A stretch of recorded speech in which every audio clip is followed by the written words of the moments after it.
இன்றைய தேவ வார்த்தை சங்கீதம் 37 அதிகாரம் 5 வசனம்.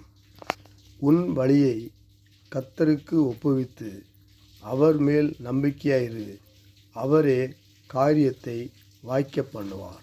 ஆமேன்.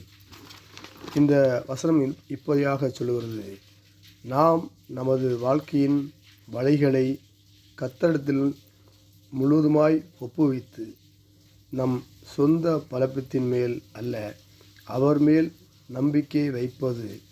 நாம் எத்தனை திட்டங்கள் போட்டாலும் எத்தனை முயற்சிகள் செய்தாலும் கர்த்தரிடம் ஒப்புவிப்பட்ட காரியங்களுக்கு அவர்களை நிறைவேற்றுவராய் இருப்பார். நாம் நம்பிக்கை இருந்தால் அவர் எல்லாவற்றையும் நிறைவேற்றுவார் என்று நம்முடைய சுமைகள், பயங்கள், எதிர்கால திட்டங்களை கர்த்தருடைய பாதத்தில் வைத்து விடுங்கள். அவர் ஒருபோதும் கைவிட மாட்டார். கர்த்தாவே, இன்று என் வழிகளை உம்மிடம் ஒப்புவிக்கிறேன். என் வாழ்க்கையை உம்முடைய சித்தத்தின்படி நடத்தும். உன்மேல் முழு நம்பிக்கையாக இருக்க எனக்கு கிருபை தாரும். ஆமேன். அன்பின் ஆண்டவரே, இந்த புதிய நாளை காண கொடுத்த கிருபைக்காக உமக்கு நன்றி செலுத்துகிறேன். நான் நிர்மூலமாகாதிருக்கிறது கர்த்தருடைய கிருபை. அவருடைய இரக்கலுக்கு முடிவில்லை. அவைகள் காலைதோறும் புதியவைகள். உமது உண்மை பெரிதாக இருக்கின்ற பேரில் வாசிக்கிறோம். ஆண்டவரே, உம்முடைய கிருபையினால் நாங்கள் நிறைந்திருப்பதற்காக உமக்கு ஸ்தோத்திரம் செலுத்துகிறோம். கர்த்தாவே, நீ கர்த்தருக்கு காத்திருந்து அவருடைய வழிகளை கைக்கொள். அப்பொழுது நீ பூமியை சுதந்திரத்துக் கொள்வதற்கு அவர் உன்னை உயர்த்துவார்.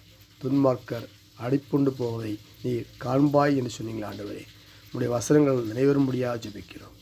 ஆண்டவரே, மலைகள் விலகினாலும் பர்வதங்கள் நிலை பெயர்ந்தாலும் என் கிருபை உன்னை விட்டு விலகாலமும் என் சமாதானத்தின் உடன்படிக்கை நிலை பெறாமல் இருக்கும் சொன்னீங்களா? ஆண்டவரே, சொன்ன வசனத்திற்காக ஸ்தோத்திரம்.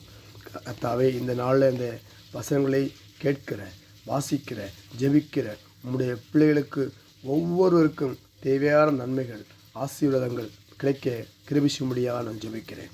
உங்களுடைய ஊழியங்களை செய்கிற ஊழியக்காரர்களுக்காகவும் ஊழியக்காரர்களுக்காகவும் தீர்க்கதரிசிகளுக்காகவும் ஜெபிக்கிறேன்.